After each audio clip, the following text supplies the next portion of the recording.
महाभारत युद्ध पौराणिक युग में लड़ा गया सबसे बड़ा युद्ध था, जिसमें लाखों की संख्या में योद्धा वीर गति को प्राप्त हुए। इस युद्ध की विभीषिका ने लगभग संपूर्ण भारतवर्ष को ही योद्धा विहीन कर दिया था।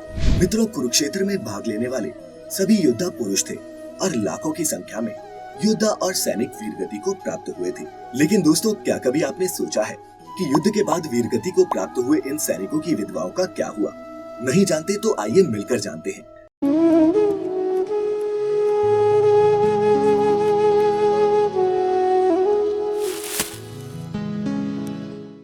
इस कथा का वर्णन महाभारत ग्रंथ के आश्रमवासी पर्व के 33वें अध्याय में पढ़ने को मिलता है।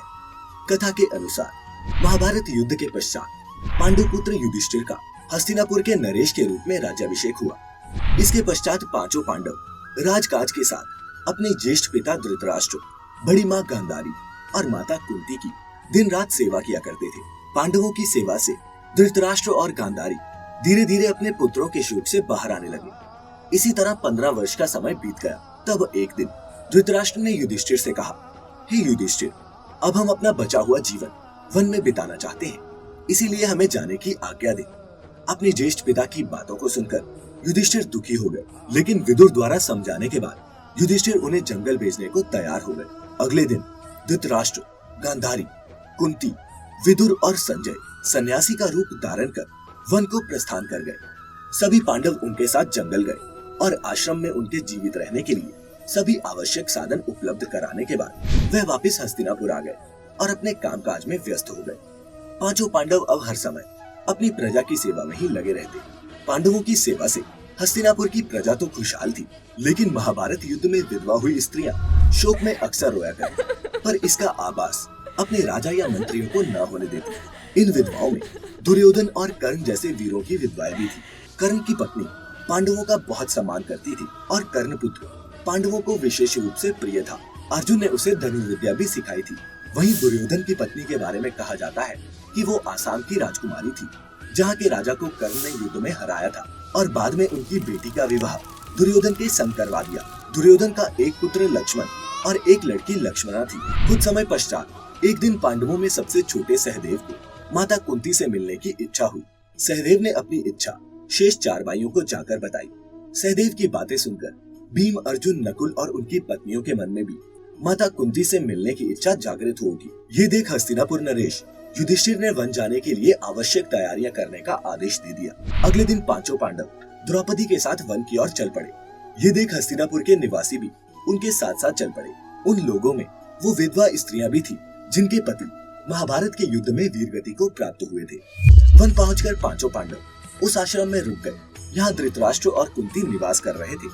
बाकी के हस्तिनापुर निवासियों ने भी उसी आश्रम के आसपास अपने रहने की व्यवस्था कर ली। कुछ दिनों बाद महर्षि वेदव्यास उस आश्रम में पांडवों से मिलने आए और धृतराष्ट्र और गांधारी को अपने पुत्रों के वियोग में अभी भी खोया हुआ पाया। वहीं विधवाओं का विलाप भी महर्षि से छिप नहीं सका। ये देख महर्षि वेदव्यास ने एक दिन सभी को इकट्ठा किया और उनसे कहा कि आप लोग युद्ध में वीरगति को प्राप्त हुए अपने परिजनों का शोक मत करिए। वे सभी स्वर्ग या फिर दूसरे लोकों में सुख पूर्वक निवास कर रहे हैं। वे सभी अपने अपने लोकों में अति प्रसन्न हैं। परंतु महर्षि वेदव्यास के इन कथनों से भी उन लोगों का शोक दूर नहीं हुआ। तब महर्षि वेदव्यास ने सभी से कहा कि अगर आप लोगों को मेरे द्वारा कही गई बातों पर विश्वास नहीं हो रहा, तो आज रात मैं आप सभी को आपके परिजनों से मिलवाऊंगा। जिस आश्रम के आसपास सभी निवास कर रहे थे वह गंगा नदी के तट पर स्थित था।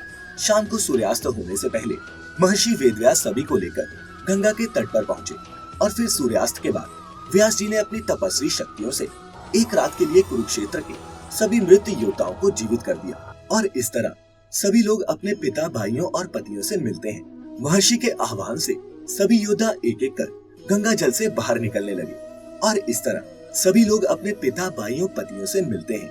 अपने मृत परिजनों को अपने सामने खड़ा देख पांडव सहित हस्तिनापुर के सभी निवासी खुश हो जाते हैं। फिर सभी ने अपने परिजनों से बात की।